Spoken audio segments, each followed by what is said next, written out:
Allô, j'espère que tu vas bien. De mon côté, je vais bien.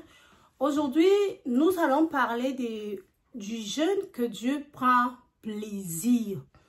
Installe-toi confortablement.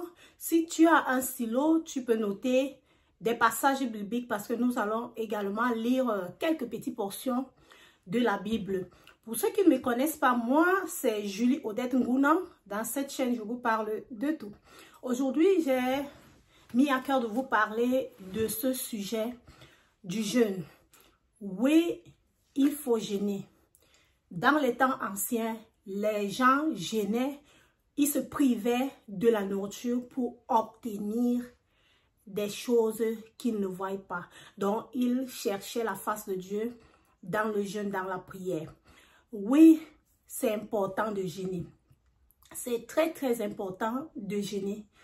La Bible nous dit que jeûner et prier. Donc, tout ça est important. Nous allons voir dans le livre d'Ésaïe 58 ce que la Bible nous dit par rapport au jeûne que Dieu prend plaisir. Oui, tu peux lire tout le passage de Bible si tu as bien le temps. Mais comme je ne veux pas que la vidéo soit plus longue, nous allons lire seulement une petite portion de la Bible. Ésaïe 53, à partir du verset 6. Je lis au nom de Jésus. Voici le jeûne auquel je prends plaisir. Détache les chaînes de la méchanceté. Renoue les liens de la servitude. Renvoie libre les opprimés et qu'on leur rompe toute espèce de joug. Partage ton pain avec celui qui a faim et fais entrer dans ta maison les malheureux sans asile. Si tu vois un homme nu, couvre-le et ne te détourne pas de son semblable. Alors, ta lumière poindra comme l'aurore et ta guérison germera promptement. Ta justice marchera devant toi et la gloire de l'Éternel t'accompagnera. Alors, tu appelleras et l'Éternel répondra. Tu crieras et il dira, me voici. Mes frères, mes sœurs, vous pouvez lire tout le chapitre 58. Voici ce que la Bible nous dit à travers le jeûne. Mes frères, mes sœurs, la nourriture là, c'est rien. Oui, tu dois prendre, même si ton église ne donne pas les programmes de jeûne, mon frère, ma sœur, prends un programme de jeûne seul. Jeûne, prie. Je crois une chose que Dieu qui dit ça, il va accomplir ces choses dans ta vie. Même Jésus pouvait encore le dire, que non, il y a une sorte de démons qui ne sortent que dans le jeûne et dans la prière. Donc, si tu as des problèmes, tu es célibataire, tu veux détruire le démon du célibat, il faut jeûner. Si tu as des problèmes, il faut jeûner. La nourriture, c'est rien. Et le jeûne, c'est quoi?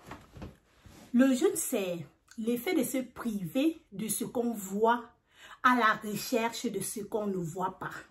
Oui, tu cherches ce que tu ne vois pas. Tu regardes comme ça. Mon frère, ma soeur, c'est important de jeûner. Même si tu as même tout, demande les choses spirituelles à Dieu. Tu dis à Dieu, Seigneur, déborde encore dans ma vie. Et je crois une chose que Dieu va déborder dans ta vie. Regardons un peu dans le livre d'Esther. Qu'est-ce qui s'est passé réellement? La Bible nous dit que Esther était la femme du roi et son peuple était menacé.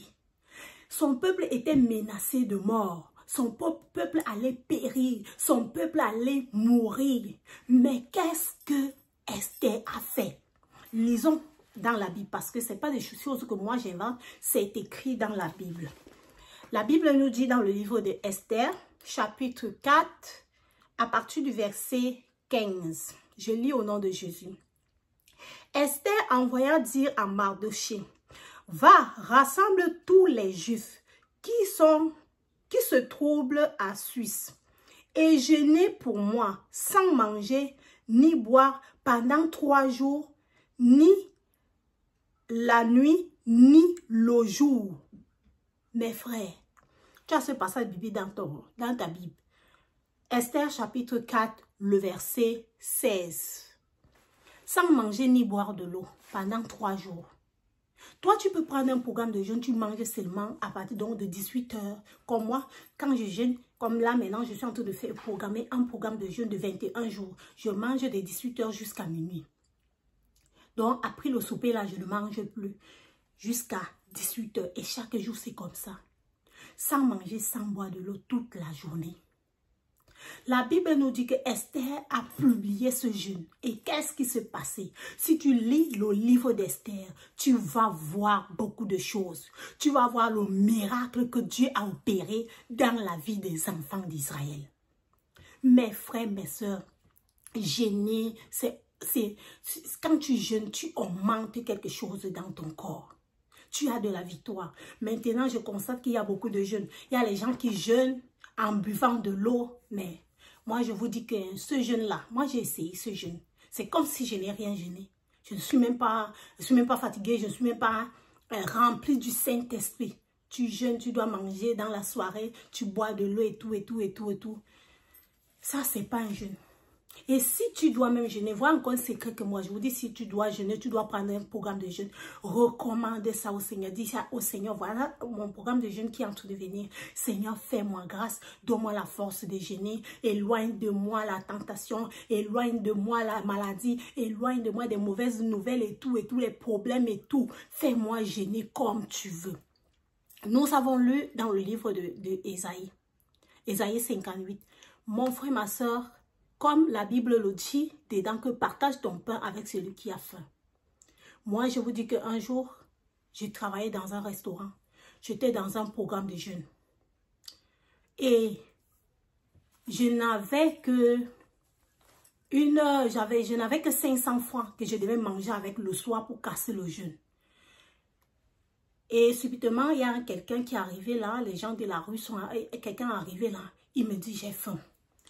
Mon frère, ma soeur, je n'avais que le dernier argent que non, le soir, j'ai acheté de quoi manger pour casser mon jeûne. J'ai regardé comme ça. La parole de Dieu est venue dans ma tête pour me dire, partage ton pain, donne ta propre subsistance à celui qui a faim pendant le jeûne.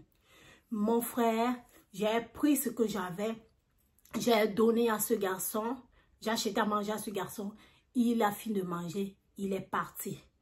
Mais après là, j'ai eu un client qui m'a donné le pourboire et ça a permis, cet argent a permis que je puisse acheter, et c'était même plus que ce que j'ai donné à ce garçon. Je puisse acheter mon lunch dans la soirée et manger, casser mon jeûne. Mon frère, ma soeur, jeûnez. Jeûne et prie, le Seigneur va te faire du bien. Ce n'est pas, c'est pas bien de jeûner seulement, jeûner pour jeûner, il faut aussi prier. Oui, pour prier, tu peux écrire tes sujets de prière sur papier parce que prier, parfois même. Mais moi, quand j'arrive face que je dis que non, je vais aller prier, parfois je prie, mes prières sont comme ça. Mais quand j'ai mes sujets de prière écrits, c'est là où je sais que étape par étape, ça permet que je prie vraiment profondément, je prie vraiment en esprit. Donc, mon frère, ma soeur, apprends à jeûner. Voilà le jeûne que Dieu prend plaisir. Enlève la méchanceté en toi. Il faut mourir en soi-même. Prends un programme de jeûne. Si tu dis non, je veux jeûner pendant 3 jours, je vais jeûner pendant 1 semaine. Prends ce programme. Voilà l'année qui commence. Recommande ton année au Seigneur. Parce que quand toi tu viens là, tu es entré dans l'année, l'ennemi a fomenté des choses contre toi. Sans te mentir, l'ennemi a programmé les choses contre toi. Et pour déprogrammer ce qu'il a programmé, il faut jeûner. Prends un programme de jeûne, la nourriture n'est rien. Moi, je me rappelle encore quand j'étais au Cameroun, j'étais dans l'église à la Compassion. Il y avait un programme de jeûne chaque début d'année. 40 jours, le jeûne de Daniel. On ne mange pas la viande, on ne mange pas le poisson, on mange seulement les fruits et les légumes. Mes frères, mes soeurs, j'ai pris ce jeûne, j'ai fait ce jeûne de 40 jours. Pendant tout le temps que j'étais au Cameroun, c'était comme ça. Je ne mangeais pas la viande. J'ai travaillé dans un restaurant, dans une pimenterie, où on vend la viande, le poisson et tout, poisson brisé et tout. Pendant 40 jours, je ne touche pas ces choses. Je mangeais les légumes, je mangeais les fruits, c'était comme ça. J'étais devenue comme ça. Jusqu'à ma collègue me dit que quand j'avais cassé le jeûne, elle me dit si tu continues encore, les clients allaient commencer à voir peur de toi parce que tu as tellement maigri. Mais moi, ça me disait rien. Oui, même si je perds le poids, perdre le poids, c'est même bien, c'est la santé. Ça fait du bien. Ça fait du bien. Perdre du poids, oui, même si tu perds le poids, l'essentiel, c'est que toi, tu sois béni, que le Seigneur est avec toi. L'essentiel, que tu es en bonne relation avec le Seigneur. Et c'est très important. Donc, mon frère, ma soeur, tu ne connais pas jeûner. Lis ces passages bibliques, ça va te pousser à jeûner. Le jeûne ne tue pas. Ou non, moi j'ai déjà fait 7 jours de jeûne à sec, sans manger, sans boire de l'eau. Je ne peux pas te dire de le faire parce que je ne connais pas ta situation. J'étais conduit par le Saint-Esprit. Oui, toi tu peux faire, si tu n'arrives même pas à jeûner, commence à jeûner même jusqu'à midi. Jusqu'à midi, chaque jour. Et si tu as dit que tu vas jeûner jusqu'à midi, ne te décourage pas, même si tu vois ton ventre bouillonner dedans là. Et tu vois même, regarde même la nourriture, c'est vanité. Dès que tu finis de manger, après ça, c'est quoi? Rien. Après ça, c'est rien. Prends ton programme de jeûne. Je crois une chose, que Dieu va te bénir, va se souvenir de toi. Si c'est souvenir d'Esther, il s'est souvenu du peuple d'Israël qui a jeûné, qui a prié. S'il a jeûné sans boire de l'eau, sans manger pendant 3 jours, il s'est souvenu d'eux. Il ne va pas t'abandonner aussi. Humilie-toi devant le Seigneur va t'élever. Mes frères, mes soeurs, ce que j'avais fait comme vidéo aujourd'hui, n'oubliez pas de liker, n'oubliez pas de vous abonner, n'oubliez pas de cliquer sur la cloche de notification pour ne rater aucune de mes vidéos. N'oubliez pas de partager cette vidéo, ça peut aider plusieurs personnes. Portez-vous bien, à très bientôt.